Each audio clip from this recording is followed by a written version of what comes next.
Hey there, amazing English learners. Welcome back to another inspiring episode of English Mastery Podcast. I'm Vey, and I've got my incredible co-host James here with me today. You know, James, today's episode is going to be different from our usual vocabulary and grammar discussions. We're diving into something much deeper, something that affects every single person who's ever tried to learn a new language or chase a big dream.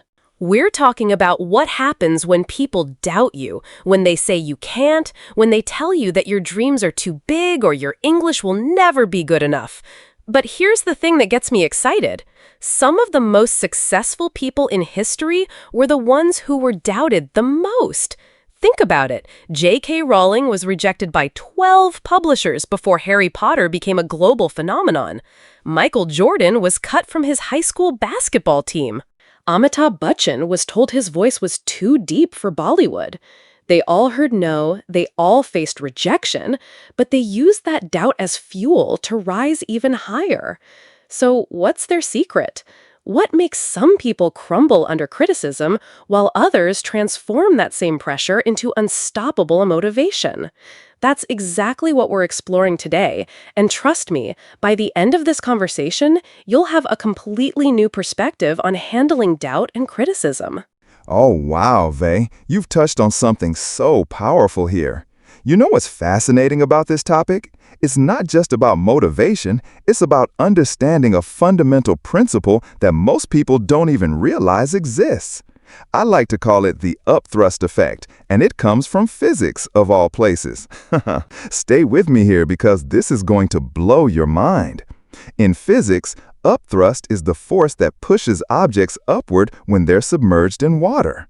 The harder you try to push something down underwater, the stronger the water pushes back up. It's like the universe has this built-in resistance to being suppressed, you know? And I believe the same principle applies to human potential. When people try to push you down with their words, with their doubt, with their negative expectations, you have a choice.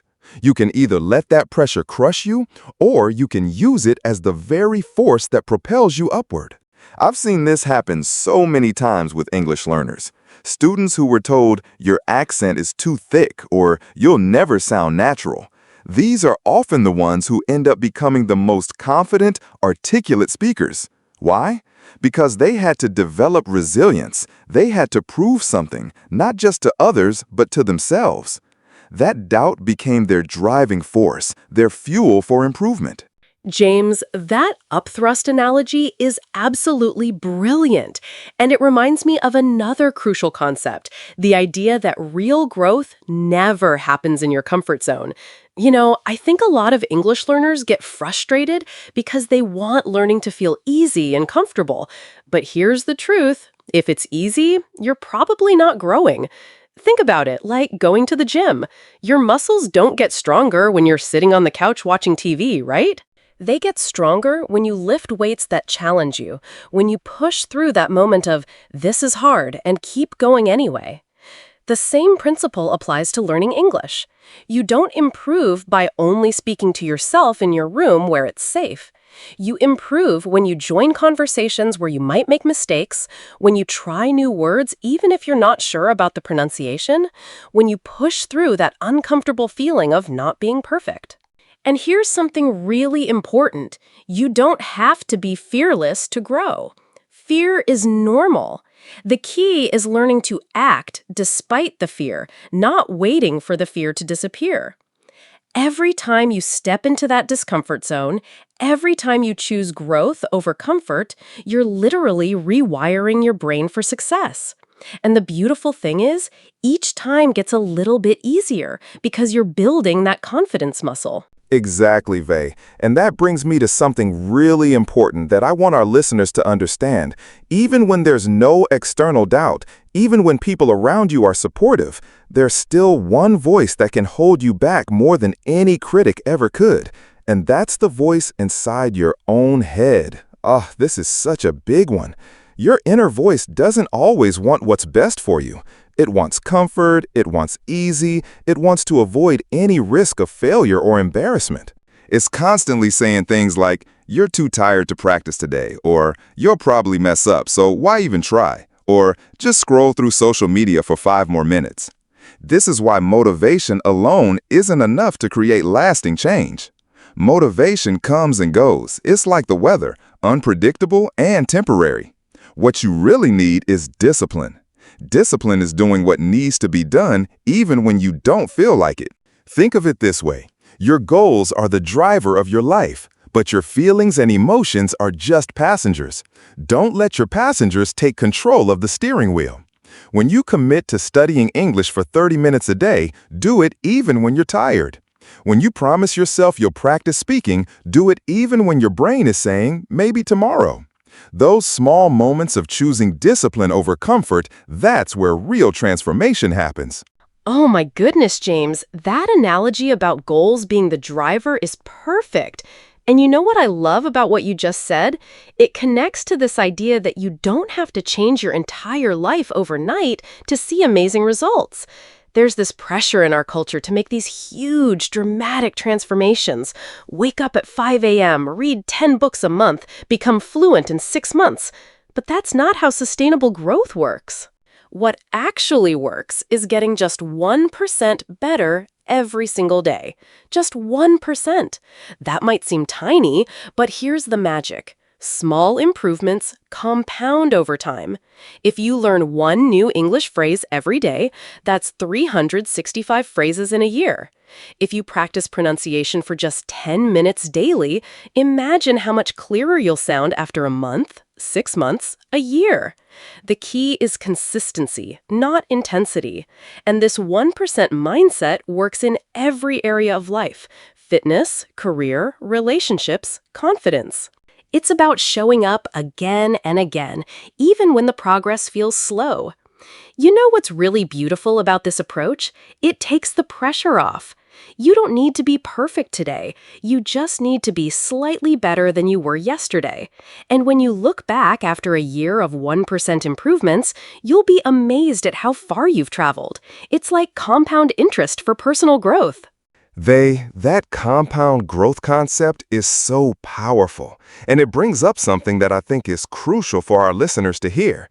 You don't need to wait for permission to start growing. You don't need someone else to tell you you're ready or you're good enough.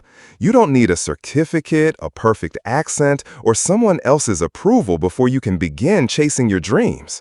This is huge, especially for English learners. I see so many people waiting for their English to be perfect before they apply for that job, waiting for complete confidence before they join conversations, waiting for someone to validate their progress before they feel proud of how far they've come. But here's the truth. If you keep waiting for other people to believe in you first, you'll stay stuck forever. Real change begins when you believe, before the world applauds, before anyone else notices, before everything is perfect. You are allowed to believe in your potential right now, today, exactly as you are. You don't need a classroom, a fancy course, or a trophy on your shelf. You just need belief and action. And here's what I want everyone listening to remember.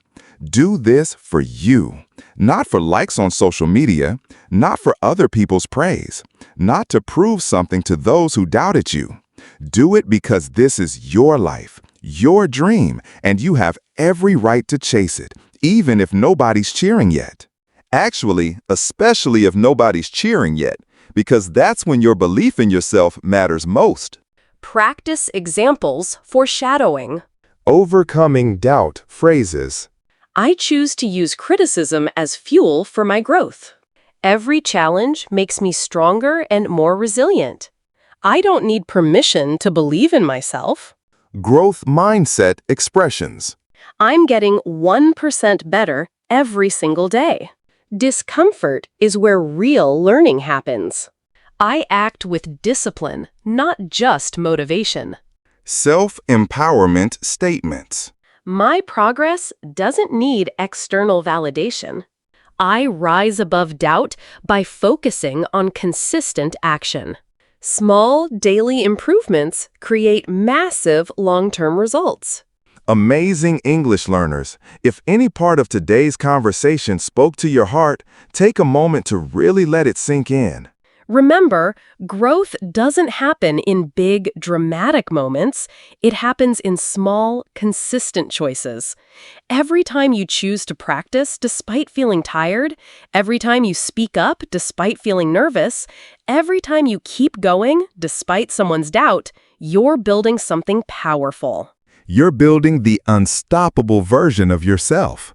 And to everyone who's ever been told you can't or you're not good enough, good. That means it's your time to rise. Use that doubt as your fuel, not your excuse. Keep showing up, keep speaking up, and remember you're doing so much better than you think. This is English Mastery Podcast, and we believe in every single one of you. Until next time, keep growing, keep believing, and keep proving the doubters wrong simply by never giving up on yourself.